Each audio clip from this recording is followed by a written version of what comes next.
முயற்சிகள் வெல்லும். வணக்கம். இன்றைக்கி நம்ம ஒரு ஹெல்த்தான, சுவையான, டேஸ்டான எலும்பை வலுப்படுத்துகிற பவுட்ரு எப்படி தயாரிக்கலாங்கிறத பார்க்கலாம் வாங்க. அதுக்கு தேவையான பொருட்கள் நம்ம பார்க்கலாம். உப்பு கடலை ஒரு 100 கிராம் எடுத்துக்கோங்க. பாதாம் பருப்பு ஒரு 100 கிராம் எடுத்துக்கோங்க. ஆளி விதை ஒரு 100 கிராம் எடுத்துக்கோங்க. நாட்டு சக்கரை ஒரு 150 கிராம் எடுத்துக்கோங்க. இப்போ போன் ஸ்ட்ரென்த் ட்ரிங்க் எப்படி பண்ணலாங்கிறத பார்க்கலாம் வாங்க. இப்போ நம்ம எடுத்து இந்த ஆளி விதை இருக்குது பாருங்கள், அதை இது மாதிரி ஒரு கடாய் போட்டுக்கோங்க. போட்டுட்டு இதை போட்டு கொஞ்சம் நேரம் கைவிடாமல் வறுத்துக்கோங்க. நான் வறுத்துட்டு காட்டுறேன் பாருங்க. நம்ம கடாயில் போட்டிருந்த பாருங்கள், இந்த ஆளி விதை நல்லா வறுபட்டுருச்சு. இப்போ இதை எடுத்து இதை ஒரு தட்டில் இதை கொட்டிக்கோங்க. இது எல்லாமே நல்லா ஆறணும்.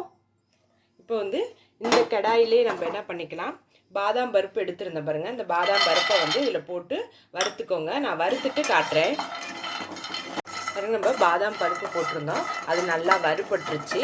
இப்போ அடுப்பை ஆஃப் பண்ணிவிட்டு இந்த பாதாம் பருப்பையும் எடுத்து அதே தட்டில் நீங்கள் கொட்டிக்கோங்க. கொட்டிட்டு இப்போ அதே தட்டில் நம்ம உப்பு கடலை எடுத்து வச்சுருந்தோம் பாருங்கள், இதையும் இதோடு சேர்த்துக்கோங்க. இந்த உப்பு கடலையை நீங்கள் வறுக்க வேண்டாம், ஏற்கனவே வறுத்தது தான், அதனால் இதை வறுக்க வேண்டாம். இப்போ எல்லாத்தையும் ஆற வச்சுட்டு அடுத்தது மிக்சி ஜாரில் அரைக்கணும், அதை காட்டுறேன் அப்புறம். இப்போ நம்ம வறுத்த ஆளி விதை, பாதாம் பருப்பு, உப்பு கடலை இது எல்லாத்தையுமே மிக்சி ஜார் நல்லா தொடச்சிக்கோங்க, தண்ணி இல்லாமல் இருக்கணும். அந்த மாதிரி இருக்கிறப்ப இது எல்லாத்தையும் போட்டு இதை பவுடராக நைஸாக அரைச்சிக்கோங்க. நான் அரைச்சிட்டு காட்டுறேன்.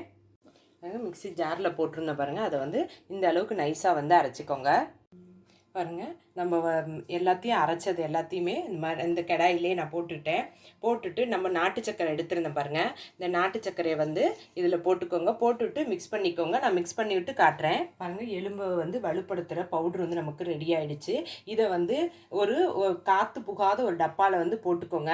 இப்போ இதிலேருந்து ஒரு 2 ஸ்பூன் மட்டும் எடுத்து இந்த பாலில் நான் போடுறேன் பாருங்கள். இது காய்ச்சி ஆறின பால் தான், கொஞ்சம் வெதுன்னு இருக்கும், அதுதான் கரெக்டு. இதில் பாலில் இப்படி கலந்து இது நீங்கள் குடிச்சிங்கன்னா உங்கள் எலும்புக்கெலாம் நல்லா வலு கொடுக்கும். ஒரு சுவையான டேஸ்டான எலும்பை வலுப்படுத்துகிற பவுட்ரு நமக்கு ரெடி ஆகிடுச்சு.